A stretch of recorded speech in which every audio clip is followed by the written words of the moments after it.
Poverty line गरीबी रेखा क्या है? एक व्यक्ति जितने कम से कम रुपए में अपने जीवन को बनाए रखने के लिए आधारभूत सुविधाएं जुटा सके, गरीबी रेखा को परिभाषित करता है। यानी जो व्यक्ति जिंदा रहने के लायक अति आवश्यक चीजें खुद से जुटाने में समर्थ है, वो गरीबी रेखा से ऊपर है। ये लाइन हर देश के हिसाब से अलग अलग होती है और एक देश में भी राज्यों के हिसाब से थोड़ा बहुत अंतर होता है। हमारे देश भारत में शहरी क्षेत्र की गरीबी रेखा 1286 रुपए प्रति माह है और ग्रामीण क्षेत्र की गरीबी रेखा इससे भी कम है। यानी जो व्यक्ति साल भर में 15,432 रुपए या रोजाना के हिसाब से 43 रुपए जुटा लेता है, गरीब नहीं है। ये यूं कहें कि मालदार है, क्योंकि सरकार द्वारा चलाई जा रही बीपीएल स्कीमों का लाभ ईमानदारी से उसको नहीं मिल सकता। क्योंकि इस्लाम एक संपूर्ण जीवन पद्धति है और इसलिए जीवन के किसी भी पहलू को अपरिभाषित नहीं छोड़ा गया है। तो अगर पूछा जाए कि क्या इस्लाम ने भी गरीबी रेखा के बारे में कुछ बताया है, और अगर बताया है तो क्या बताया है, तो आइए देखते हैं कि इस्लाम की आर्थिक व्यवस्था में गरीबी रेखा क्या हो सकती है।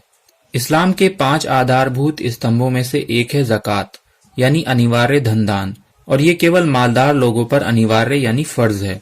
अब ये मालदार लोग कौन हैं? परिभाषा के आधार पर अगर हम मोटे तौर पर देखें तो मालदार व्यक्ति वह है जिसके पास कम से कम 7.5 तोले सोना हो या इसके मूल्य के बराबर धन बचत हो और ये 1 साल तक उसके पास उसके दैनिक खर्च के अलावा बचा रहे।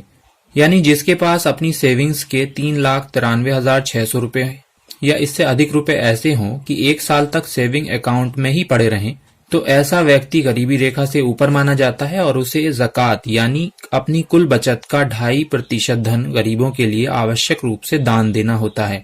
वरना इससे कम में ज़कात उस पर अनिवार्य नहीं होती, बल्कि आवश्यकता पड़ने पर वो ज़कात ले भी सकता है। संसार में आज प्रचलित गरीबी रेखाओं और इस्लाम की गरीबी रेखा में एक आधारभूत अंतर यह है कि संसार की मौजूदा रेखाएं जीवित रहने के लिए जरूरी सुविधाओं के आधार पर निर्धारित होती हैं। यानी ये देखा जाता है कि आदमी जिंदा तो है ना। और इस्लाम में ये रेखा इस बात से निर्धारित होती है कि आदमी की बचत कितनी है। यानी ये देखा जाता है कि कहीं आदमी धन समेट कर तो नहीं बैठ गया है, और अगर मालदार हो गया है तो इसमें से गरीबों का 2.5% अधिकार धन जब तक वो मालदार है हर साल देना होगा। इस अंतर के इतर भी मोटे तौर पर इन रेखाओं के अंतर को हम एक चार्ट के माध्यम से देख सकते हैं। इस संबंध में अभी के लिए फिलहाल इतना ही। जल्द मिलते हैं किसी और विषय के संबंध में इस्लाम धर्म के मार्गदर्शन के साथ। अभी दें अनुमति। धन्यवाद।